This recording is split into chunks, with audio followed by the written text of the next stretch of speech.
Good morning, all of you. My name is Rajiv Prasad. I am mathematics teacher of New Central Public School, Unit 3rd A. This is the second part of chapter determinant. I think आप लोगों ने determinant का first part देख लिया होगा, ठीक है? The property of determinant is very important. The value of determinants remains unchanged if its rows and columns are interchanged. अगर डिटरमिनेंट की रोज और कॉलम्स को आपस में बदल दिया जाए तो उनकी वैल्यूज पे कोई अंतर नहीं पड़ता. इसको एक एग्जांपल से समझ सकते हैं. जैसे आई हैव एन एग्जांपल 2 4 3 2. अगर मैं इसका डिटरमिनेंट ले लूं, determinant of A is what? 2 to the 4 minus 4 to the 12, then the answer is minus का 8. अब मान लो इसे ट्रांसपोज कर दिया A ट्रांसपोज, तो A ट्रांसपोज मतलब रो को कॉलम में, तो फर्स्ट रो को कॉलम में ऐसे थिंक किया, सेकंड रो को कॉलम में ऐसे थिंक किया. अब इसका डिटरमिनेंट अगर आपने ले लिया डिटरमिनेंट ऑफ A ट्रांसपोज, तो इसका मतलब क्या होगा? 2 to the 4 minus 12, then the answer is minus 8. Answer पे कोई अंतर नहीं पड़ेगा, ठीक है? यानी कि डिटरमिनेंट ऑफ ए और डिटरमिनेंट ऑफ ए ट्रांसपोज होता equal. Second property, if any two rows of a determinant are interchange then the sign of determinant change. अगर किसी भी दो रो को, एक छोटा सा एग्जांपल लिया है, दो रोज या कॉलम को आपस में चेंज कर दिया जाए तो उसके आंसर्स में भी अंतर पड़ता है, ठीक है? जैसे एक डिटरमिनेंट 2 4 5 3, इसका डिटरमिनेंट लिया -14. ऐसे ही इसको अगर मैंने दो रोज को चेंज कर दिया, देखो फर्स्ट को सेकंड पे और सेकंड को फर्स्ट पे लिख दिया, चेंज कर दिया इंटरचेंज, तो आंसर कितना आ रहा है? प्लस का 40. तो पहले माइनस का 14 आ रहा था और अब कितना आ रहा है? प्लस का 40. तो साइन चेंज हो जाएगा, माइनस का अब ये प्लस का. वैल्यूज पे कोई अंतर नहीं पड़ना, वैल्यूज 40 ही रहेगी. ओके. अगला, इफ टू रोज और columns of a determinant are identical then determinant equal to 0. अगर मान लो कि आपके पास एक डिटरमिनेंट है, डिटरमिनेंट ऑफ ए 2 4 5 6 7 8 और 2 4 5.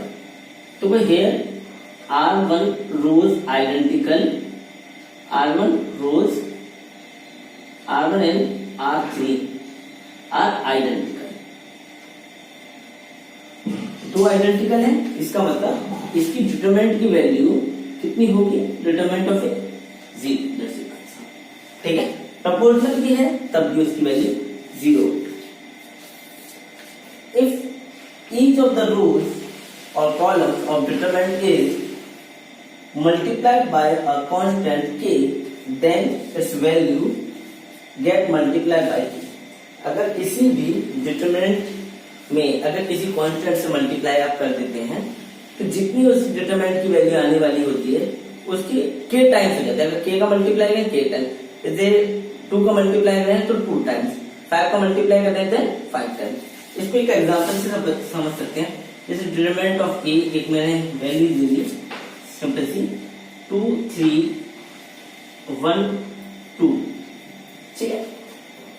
इसका डिटरमिनेंट अगर हम निकाले 4 - 3 means 1. Suppose if I am going to multiply 2a, then 2 का इसको भी मल्टीप्लाई करना पड़ेगा 2 3 1 2, ठीक है? इसमें अगर 2 का मल्टीप्लाई किसी रो या कॉलम एक में मल्टीप्लाई करें तो आंसर कितना आएगा? इसे ऐसे भी सॉल्व कर सकते हैं. ये हो जाएगा आपका 4 और 2 3 6 1 2. Now if you are taking determinant 4 to the 8 minus 6, then answer is 2. देखो 1 का 2 से मल्टीप्लाई किया 2 टाइम्स 2 होता है, मतलब आंसर आपका क्या आ गया? 2 टाइम्स. ठीक है?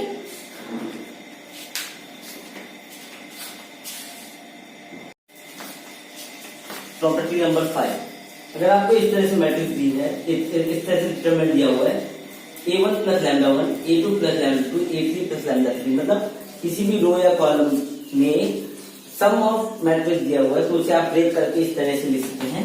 देखो दो मैट्रिक्स में कन्वर्ट हो जाएगा, इसे लिख सकते हैं A1 A2 A3 first part को, और बाकी ऐसे B1 B2 B3 C1 C2 C3 plus, और जो लैम्डा बाकी सम रह गया उसे आप इस तरह से लिखेंगे lambda 1 lambda 2 lambda 3 row 1 B1 B2 B3 C1 C2 C3।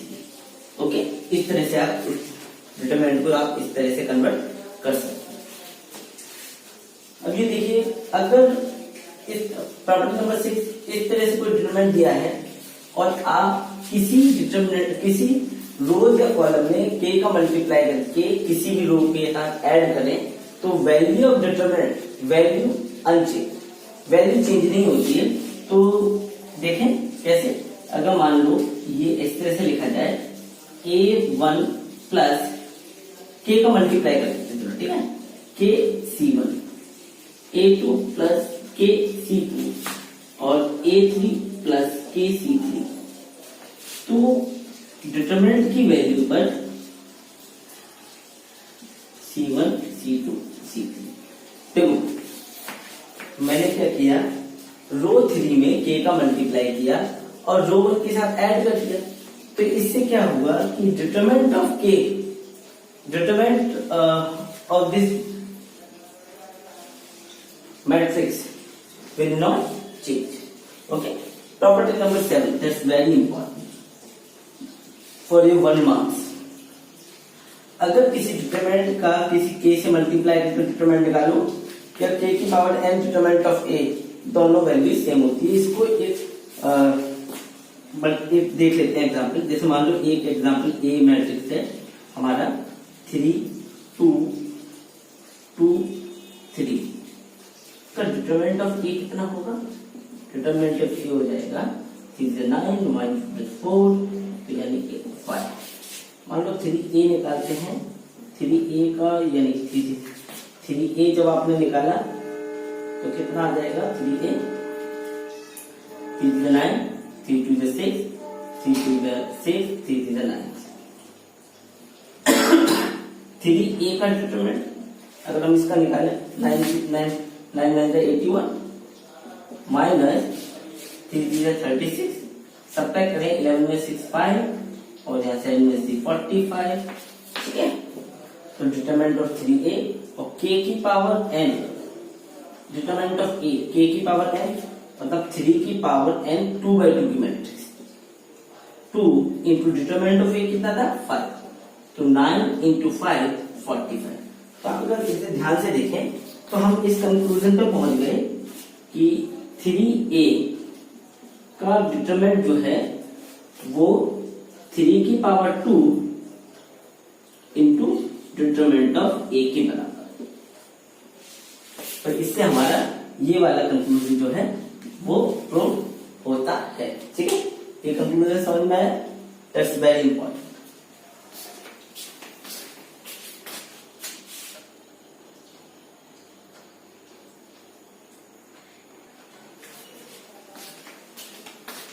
Now we have to see exercise 4.2। पहली 4.2 एक्सरसाइज में जो भी एक प्रॉपर्टी सारी बताई है उस प्रॉपर्टी का इस्तेमाल से आपको ये क्वेश्चन करने हैं। पहला क्वेश्चन है, ये आपको डिटरमिनेंट दिया है, प्रूव करना है ये 0 है। प्रॉपर्टीज आपको याद होंगी तो ये क्वेश्चन आसानी से सॉल्व हो जाएगा, अदरवाइज आपको दिक्कत होगी। डिटरमिनेंट सॉल्व नहीं करना है, देखो ये कैसे होगा,